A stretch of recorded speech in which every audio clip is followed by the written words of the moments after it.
అందరికీ నమస్కారం. నా పేరు దండలక్ష్మి, సోషల్ మీడియా తెలంగాణ.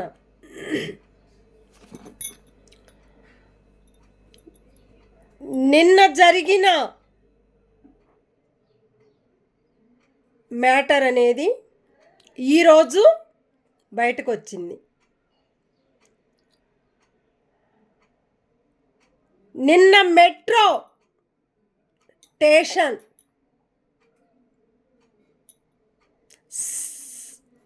ఉప్పల్ నుంచి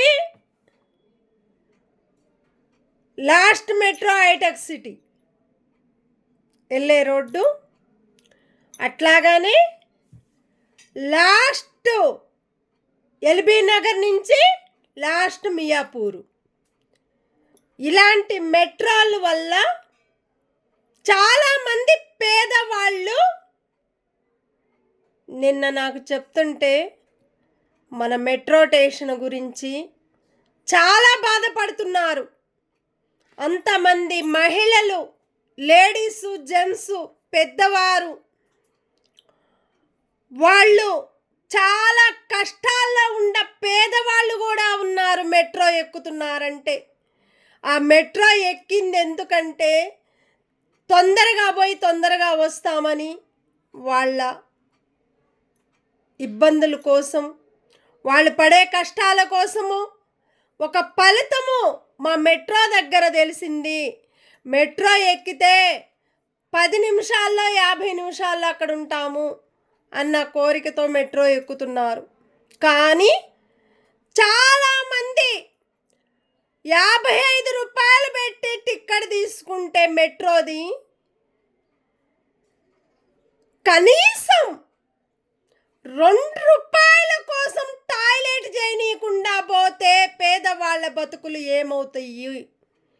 మెట్రో స్టేషన్ ఓనర్ ఎవరైతే ఉన్నారో అక్కడ పని చేసుకునే వాళ్ళు కరెక్ట్గా లేరు. మెట్రో స్టేషన్లో సెక్రటరీలు కానీ, అక్కడ వర్క్ చేసే వర్కర్స్ కానీ ఎవరితో ఎలా మాట్లాడాలో కూడా తెలియకుండా ఎట్లా పడితే అట్లా మాట్లాడే విధంగా తయారవుతున్నారు మెట్రోలో. ఫస్ట్ మెట్రో ఎలా ఉంది, ఇప్పుడు సెకండ్ మెట్రో కరెక్ట్ లేదు. ఫస్ట్ మెట్రో చాలా బాగుంది. అప్పుడు వచ్చిన వాళ్ళు సైలెంట్గా ఉండి సైలెంట్గా ఎక్కించుకొని మనుషుల్ని చాలా మంచిగా చూసుకుంటూ పంపిస్తుండే. ఇప్పుడు అట్లా లేకుండా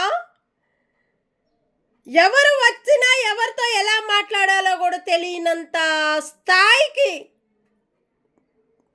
వర్క్ చేసుకునే వర్కర్స్కి తెలుస్తుంది.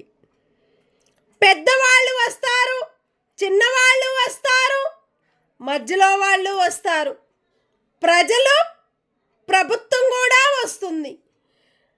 ప్రభుత్వానికంటే పైసలు ఉంటాయి, ప్రజల దగ్గర పైసలు ఉండవు. మరి మెట్రో ఎక్కాలంటే వాళ్ళు కష్టపడి 10 రూపాయలు సంపాదించుకొని ఆ సంపాదనలోనే 55 రూపాయలు పెట్టి టికెట్ తీసుకొని వాళ్ళు ఎక్కడి దాకా వెళ్ళాలనో అక్కడ దాకా వాళ్ళు ఆ టికెట్ బుక్ చేసుకొని ఎక్కుతున్నారు మెట్రో. టాయిలెట్ ఫ్రీ అని పెట్టాడు మెట్రో స్టేషన్. అక్కడ పోనీయకుండా రానీయకుండా కొంతమంది కాడ చిల్లలు లేకపోతే టాయిలెట్ అనేది అక్కడే పోసుకొని వెళ్ళిపోతున్నారు. నిన్న చిన్న పిల్ల కిందకు పోతే డబ్బులు అడిగాడు, వాళ్ళ దగ్గర డబ్బులు లేవంట. వాళ్ళ విషయాలు ఎవరికి చెప్పకూడదని ఆమె ఎంతో బాధపడింది. ఒక చిన్న పిల్లకి 2 రూపాయలు, 10 రూపాయలు, 20 రూపాయలు అంటే ఇది మెట్రోనా? మెట్రో ఎందుకు ఎక్కుతున్నారు ప్రజలు? మెట్రో ఎందుకు ఎక్కుతున్నారు, ఎందుకు వెళ్తున్నారు, ఎందుకు దిగుతున్నారు? ఓన్లీ మెట్రో స్టేషన్ అంటే పేదవాళ్ళ బతుకుల్ని బతికించాలి. మెట్రో స్టేషన్ అన్నప్పుడు 55 రూపాయలు కట్టుకుంటున్నారు, వాళ్ళు బరాబరా ఎక్కుతున్నారు. టాయిలెట్ ఫ్రీ అని పెట్టి మళ్ళీ టాయిలెట్ డబ్బులు కట్టమని ఎందుకు చెప్తున్నారు? ఇమ్మీడియట్లుగా మెట్రో స్టేషన్లో నుంచి టాయిలెట్ ఫ్రీ పెట్టమని ప్రజలు కోరుకుంటున్నారు. ప్రజలు చెప్పే మాటలు మెట్రో ఇన్ఫర్మేషన్ వింటేనే ప్రజలు కూడా మెచ్చుకొని ఇంకా ఇంకా మన మెట్రో అనేది ఎక్కుతారు. చాలా మందికి ఇబ్బందులు అవుతున్నాయి టాయిలెట్ వల్ల, లిటన్ వల్ల. చాలా మంది పెద్దవాళ్ళు కూడా ఏడుస్తున్నారు. పోతే డబ్బులు ఉండవు చేతిలో, టికెట్ వరకే డబ్బులు తీసుకున్నాం, టికెట్ వరకే వస్తున్నాం. టాయిలెట్ ఫ్రీ అని పెట్టాడు కాబట్టి ఆ టాయిలెట్ పోతాము మళ్ళీ వస్తాంలే అన్న ఆలోచనతో వాళ్ళు పట్టుకుంటున్నారు. ఇలాంటి చిన్న చిన్న విషయాల్లో కూడా మీరు ఇంత రేట్లు పెంచుకుంటా మెట్రో పోతుంటే మరి ప్రజల బతుకులు బతికిస్తున్నారా? వాళ్ళకై వాళ్ళనే పక్కకు తీసేస్తున్నారా మెట్రో వాళ్ళు? ఏ మెట్రో, అన్ని మెట్రోలు ఓనర్లు ఎవరైతే ఉన్నారో అన్ని మీటర్కి సంబంధంగా టాయిలెట్కి ఫ్రీ పెట్టమని ప్రజలు కోరుకుంటున్నారు. అట్లాగానే చాలా వర్షం పడ్డా, ఎండ కాసిన ఎగబడి మెట్రో ఎక్కుతున్నారు. ఆ మెట్రో ఎక్కేది ఎందుకు? తొందరగా పోయి తొందరగా వస్తాము అన్న వాళ్ళ టాలెంట్ తోటి, వాళ్ళ ఆలోచనతోటి నాకు మెట్రో ఎక్కితే హ్యాపీగా పోయి హ్యాపీగా రావచ్చని కొత్త మెట్రోలు పెట్టినప్పుడు ఫస్ట్ ఏది ఇలాంటిది లేకుండా ఉండే. ఇప్పుడు ఒక్కొక్కటి పెంచుకుంటున్నారే తప్ప, ప్రజల్ని మోసం చేస్తున్నారే తప్ప, ప్రజల్ని పట్టించుకునే ఏ ప్రభుత్వము, ఏ మెట్రో కూడా లేదని కోరుకుంటున్నారు ప్రజలు. అట్లాగానే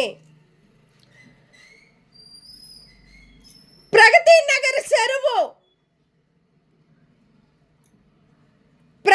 నగర్ చెరువులో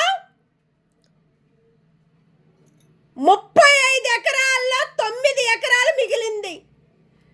ప్రతి ఒక్కడు కూడా ప్రగతి నగర్ చెరువులో పంట పండించిన రైతులది ఆ ల్యాండ్. గవర్నమెంట్ ల్యాండ్ కానే కాదు అది. ఎక్కడ గవర్నమెంట్ ల్యాండ్లు ఉన్నాయో అక్కడ పట్టుకోవాలి. ప్రగతి నగర్ చెరువుది గవర్నమెంట్ ల్యాండ్ కానే కాదు. పంట పండించిన రైతులది. వాళ్ళు చెరువుకు పోయిందని వదిలేసుకొని 9 ఎకరాల్లో ఆపుకొని ఒక్కొక్కళ్ళకి 2 ఎకరాలు ఉంది. దండే భాషయ్య కుకట్పల్లి బాగంబీర్లో, దండే భాషయ్య మున్నూరు కాపుల్లో వాళ్ళకి 2 ఎకరాలు ఉంది. వాళ్ళ 4 కొడుకులు, 4 కొడుకులకి అద్దెకర వస్తుంది. 4 కొడుకులకి అక్కడ చుట్టూ గోడ కట్టేసుకున్నారు. ప్రతి ఒక్కటి కూడా ఏ డాక్యుమెంట్ లేకుండా వీళ్ళు అమ్ముకోంటము. అధికారం ఎవరిచ్చారు? ఎవరికి తెలియకుండా దొంగతనాలుగా దొంగ లెక్కలు రాసుకొని, దొంగ సంతకాలు చేసుకొని, అసలు ఓనర్లు డాక్యుమెంట్ తీసేసి తగిలిపోయిందని చెప్పి తగలబెట్టారు అని చెప్పి ప్రతి ఒక్క డాక్యుమెంట్లు తగిలిపోయినప్పుడు మరి ఇంతమంది డాక్యుమెంట్లు, దొంగ డాక్యుమెంట్లు ఎందుకు వచ్చినాయి? ఇది చాలా తప్పు. కాబట్టి ప్రతి ఒక్క డాక్యుమెంట్లు లెక్క చేయండి, చూడండి ఎవరు ఎంత కష్టపడి పని చేసుకొని ఒక్కొక్కళ్ళకి 1 ఎకరా, 2 ఎకరాలు, 3 ఎకరాలు, 4 ఎకరాలు, ఒక్కొక్కళ్ళకి చాలా మందికి కూడా 35 ఎకరాల్లో ఒక్కొక్కళ్ళకి కూడా ఉంటుంది. అసలు డాక్యుమెంట్ తీసేసి ఒరిజినల్ డాక్యుమెంట్ తీసేసిండ్రు.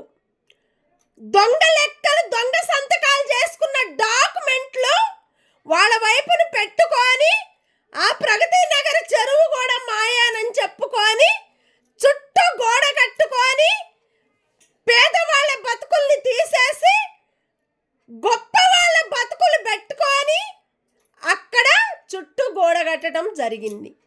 అట్లాగానే ఇన్ని సంవత్సరాలు, ఇన్ని ఏళ్ళు దాన్ని పెంచినందుకు, ఆ చెరువుని అక్కడ కాపాడినందుకు మున్నూరు కాపులు వాళ్ళు చేసే కష్టాలకు ఫలితం అనేది కుకట్పల్లి ఏరియాలోనే జరుగుతుంది. ఇలాంటి దందలు తీసేయాలంటే ప్రతి ఒక్క డాక్యుమెంట్లు తగిలిపోయినాయి, తగలపడ్డాయి అన్నప్పుడు మరి వీళ్ళ డాక్యుమెంట్లు కూడా తగలపడిపోతాయి. మరి తగలబెట్టిన డాక్యుమెంటు వీళ్ళకెట్లా వస్తుంది? వాళ్ళు ఎట్లా కొనుక్కుంటారు? వాళ్ళు వీళ్ళకెట్లా అమ్ముతారు? కరెక్ట్గా సిస్టంగా ఇది ప్రతి ఒక్క ప్రభుత్వానికి తెలియాలి. ఇది కరెక్ట్గా చెప్పండి. హైకోర్టుకు కూడా తెలియాలి. ఇది తగలపడిపోయిన డాక్యుమెంటు కష్టపడి పని చేసుకున్న వారికి, పంట పండించుకున్న వాళ్ళకి, రైతులకి ఆ ల్యాండ్ అనేది వాళ్ళ పేరు మీద ఉన్న ల్యాండ్ బయట వాళ్ళ పేరు మీదకి ఎందుకు మార్చుకోవాల్సి వచ్చింది? ఎందుకు మార్చుకున్నారు? అది కోర్టుకు తెలియాలి, లాయర్స్ గారికి తెలియాలి. ప్రగతి నగర్ చెరువు ఎక్కడైతే ఎంత దూరం అయితే ఉందో అది మొత్తం కూడా గోడలతో సహా కూలగొట్టించి ఎవరి జాగా ఎవరిది ఆ డాక్యుమెంట్ బయటకు తీయమనండి. తగిలిపోయింది. ఎట్లా తగలపడిపోయింది? కావాలని వాళ్ళ డాక్యుమెంట్లు తీసుకొని బయట వాళ్ళ డాక్యుమెంట్లు, ఒరిజినల్ డాక్యుమెంట్లు వాళ్ళు తగలబెట్టించి వాళ్ళ పేర్లు రాసుకొని, లేని వాళ్ళ పేర్లు దాని మీద రాసుకొని ఆ డాక్యుమెంట్ మీద వాళ్ళకు పంచటం జరిగింది. వాళ్ళు ఇక్కడ డబ్బులు తీసుకుంటాం జరిగింది. అట్లాగని మరి తగిలిపోయిన డాక్యుమెంటు, తగలబెట్టిన డాక్యుమెంటు వాళ్ళు ఎట్లా తగలబెట్టారు? ఎందుకు తగలబెడతారు?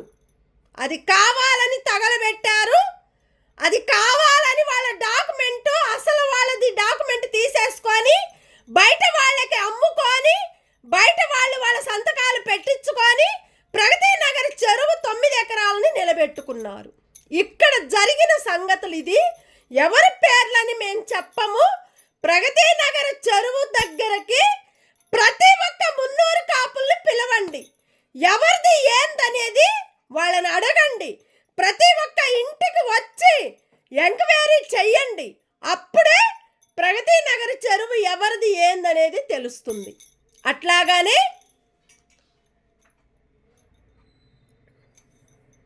కూరగాయల మార్కెట్లో ఈరోజు జరిగిన సంగతులు, కూరగాయల మార్కెట్లో తప్పు లెక్కలు చేస్తున్నారు. కూరగాయల్ని పంట పండించిన రైతులు తక్కువకి ఇస్తున్నారు. చాలా తక్కువ అంటే చాలా తక్కువ వస్తున్నారు. మార్కెట్లో అమ్ముకునే వాళ్ళు ఒక డూప్లికేట్ పెట్టుకొని మురిగిన టమేటాలు ఇచ్చి అమ్ముకుంటున్నారు. పాతయ్యి మురికి పెట్టిన ఉంటాయి కదా, ఆ టమేటాలు అమ్ముకుంటున్నారు. మంచిగా ఉన్నాయి దాసి పెట్టుకుంటున్నారు ఒక రూముల్లో. మార్కెట్ ఏం చేస్తుంది? ఇలాంటి తప్పులు మార్కెట్ ప్రజలకి మోసం చేస్తుంటే అలాంటి మార్కెట్లు ఎందుకు? పంట పండించిన రైతులు వాళ్ళనే పెట్టుకోమని మార్కెట్ ఇంకా బెస్ట్ అనిపిస్తుంది ప్రజలకి. ఎవరైతే పంట పండించిన రైతులు ఉంటారో వాళ్ళ మార్కెట్లు వాళ్ళే పెట్టుకుంటే బాగుంటుందని కోరుకుంటున్నారు ప్రజలు. పంట పండించిన రైతులు ఆ మార్కెట్ వాళ్ళే పెట్టుకుంటే ఇలాంటి మార్కెట్లు లేకుండా చేయమనండి. ప్రజలు మాట్లాడే మాటలు కూడా ప్రజలు చెప్తున్నారు. ఇలాంటి రేట్లు పెంచుకుంటా పోతే పేదవాళ్ళు బతకలేని పరిస్థితుల్లో ఉన్నారు. వాళ్ళు తినలేని పరిస్థితుల్లో ఉన్నారు. ఆకలితో కడుపు నింపుకునే వాళ్ళు కూడా ఆ కడుపు అనేది నింపుకోలేకపోతున్నారు. ఇంటి రెంట్లు కట్టుకోలేక, పరిస్థితులు బాగలేక, వాళ్ళు చదువుల్లో చదువుకోలేక, పిల్లలు ఎంతో కష్టపడి, చిన్న పిల్లలు కూడా డ్యూటీలు చేసుకుంటానికి అవుతుంది వాళ్ళకి. ఎందుకంటే రెంట్లు కట్టుకోవాలి, వాళ్ళ ఇల్లు నడుపుకోవాలి, వాళ్ళ సంసారాన్ని నిలబెట్టుకోవాలి. ఏడకెళ్ళొస్తాయి.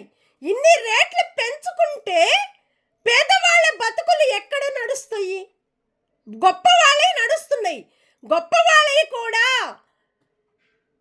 ఎవరైతే పెద్దవారు, ఎవరైతే లీడర్స్ ఉంటారో వాళ్ళు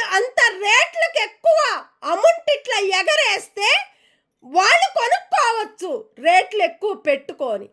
పేదవాళ్ళు కొనలేరు, తినలేరు, ఉండలేరు. మీరు తింటారు, కొనుక్కుంటారు, ఉంటారు. కానీ మీకొచ్చిన ఆలోచన, మీకొచ్చిన టాలెంటు పేదవాళ్ళకి లేదు. వాళ్ళు బతికే బతుకులకే వాళ్ళకి ఇంతనన్నా కూడా తినే పరిస్థితుల్లో కూడా లేరు ప్రజలు. ప్రభుత్వం తింటుంది, అది ఎవరిది? ప్రజలు కష్టపడే సంపాదనతోటి ప్రభుత్వం తింటుంది. అట్లాగానే గవర్నమెంట్ కరెక్ట్గా లేదు. ప్రజలకి ఒక సిస్టమ్ అనేది కూడా కరెక్ట్ లేదు. రోడ్లు చాలా ప్రాబ్లమ్స్ అవుతున్నాయన్నా కూడా చెప్పటం లేదు. ఇలాంటి రోడ్లు నీళ్లు వస్తుంటే ఇళ్లల్లోకి ఉరికొస్తున్నాయి. ఇన్నిసార్లు చెప్పినా కూడా మున్సిపాల్ పట్టించుకోవటం లేదు. మున్సిపాల్ పట్టించుకోవటం లేదంటే ప్రభుత్వము ఎక్కడైతే వాళ్ళ ఇష్టముండ కాడ వేస్తారో వాళ్ళు చెప్తేనే వీళ్ళు రాస్తారు. ఆ రాతకి ఇలాంటి లంచాలనేది గుంజుకుంటారని చెప్తున్నారు ప్రజలు. ఇలాంటి తప్పులు చేసినప్పుడు, ఇలాంటి బాధలు పడ్డప్పుడు వాళ్ళకి ఆ బాధ ఏందో తెలుస్తుంది. ఇలాంటి పట్టించుకొని పేదవాళ్ళ బతుకుల్ని బతికించండి. పేదవాళ్ళు కష్టపడే ప్రజల్ని కాపాడుకోండి. ప్రజలు ఉంటేనే మీ ప్రభుత్వం నిలుస్తుంది. పంట పండించిన రైతులు కూడా కరెక్ట్గా ఉన్నారు కాబట్టి వాళ్ళ సంపాదనలో 10 రూపాయలు బయటకి పెంచి వాళ్ళు కొనుక్కొని అమ్ముకుంటే 10 రూపాయలు తింటారులేని ఆలోచనతోటి పంట పండించిన రైతులు ఇస్తున్నారు. అలాంటి రైతులు తక్కువకి ఇచ్చిన దానికి ప్రజలకి మీరు ఎక్కువ అమ్ముకొని తింటున్నారంటే ఇది చాలా తప్పు. ఇది టమాటాలు మరి ఇన్ని రోజులు టమాటాలు 100కి 5 కిలోలు వచ్చినాయి. మరి ఇన్ని రోజులు ఎందుకంత తక్కువకి ఇచ్చారు? ఎక్కువ రేట్ అమ్ముకున్నారు. ఉల్లిగడ్డ మురికి పట్టిపోతుంది. 100కి 7 కిలోలు, 8 కిలోలు, 5 కిలోలు ఇస్తుండే. ఇప్పుడు కిలోని 120 రూపాయలకు 1 కిలో ఇస్తున్నారు. అవి కూడా మురికి పట్టిపోయినాయి. మరి అవి దాచిపెట్టుకున్నాయే కదా. మరి అంత మురికి ఎందుకు వస్తుంది? ఉల్లిగడ్డ మీద అంత మురికి అనేది ఎందుకు వస్తుంది? దాచి పెట్టుకున్నయ్యే అవి బయటకు తీస్తేనే ఆ మురికి అనేది బయటకు వస్తుంది. అది ప్రతి ఒక్క ప్రభుత్వానికి తెలియాలి. ప్రతి ఒక్క ప్రజలు తెలుసుకున్నారు కాబట్టి ఆ ప్రజలు చెప్పే మాటలు, ఇలాంటి మాటలు బయటకు వస్తున్నాయి. కాబట్టి ఏ ప్రభుత్వం అయితే ప్రజల్ని మోసం చేస్తుందో అదే ప్రభుత్వము పట్టించుకోవటం లేదంటున్నారు ప్రజలు. ఎందుకు? ఆ ప్రభుత్వము ఉండి ఏం సుఖం? ప్రజల్ని ఏమన్నా పట్టించుకుంటుందా? ప్రజలతో ఏమన్నా మాట్లాడి వాళ్ళ సమస్యలు ఏమన్నా తీసుకుంటుందా ప్రభుత్వము?